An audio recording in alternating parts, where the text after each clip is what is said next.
then lied to the whole family when asked about it. So I went nuclear and exposed them, and now they're trying to force me back because their new babysitter quit. 2 months after I turned 17, I got my first job. But when I told my parents about it, their literal first words were, "Who's going to babysit our kids?" I should have been shocked, but because I knew my parents, I wasn't. So I replied, "Well, who's going to pay for my college tuition?" I expected that to stump them. You see, they had repeatedly told me in the past if I wanted to go to college, I needed to pay for it myself. But instead of conceding, they started laughing like my response was the funniest thing in the world. You're a woman, and women should be grateful to take care of kids, whether it's free or paid. Of course, in my case, it was free. My dad then chimed in with some words of wisdom. "You don't just get to be selfish and abandon the family, Julia. Do you know how much a babysitter for 4 kids costs these days?" I tried to compromise, to tell them that some of the money I made from work could go to them and the kids, but they didn't care. And to them, because I wasn't spending my life taking care of their kids, I deserved to be kicked out. They told me to pack my bags and leave. I just rolled my eyes in response. I ran upstairs, but as I did, for the first time in a very long time, I let myself feel it, the heartbreak, the betrayal, and most of all, the grief of knowing I'll never know a life where my parents love me. I didn't even bother wiping the tears away, just focused on stuffing as many clothes into a backpack as possible. After 10 minutes, they yelled at me to hurry up,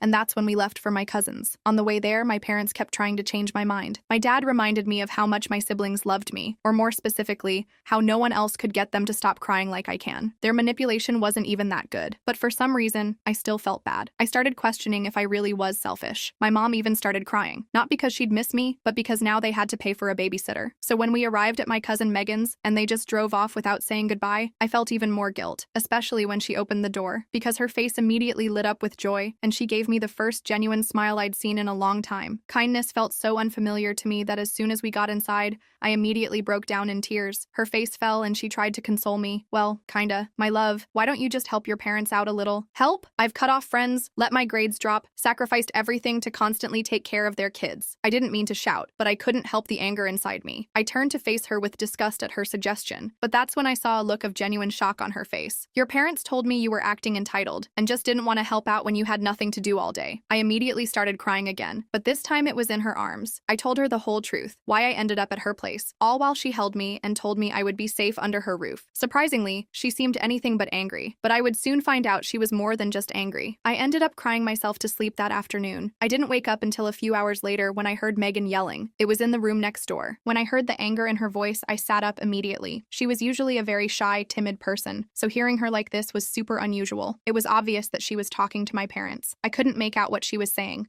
but I could tell she was laying it on them. I remember feeling a genuine smile creep onto my face. It was the first time someone had stood up for me. When I heard her hang up, I lay back down and pretended to still be asleep. Not knowing I was awake, she started speaking out loud, something Megan hasn't done since I was a kid. But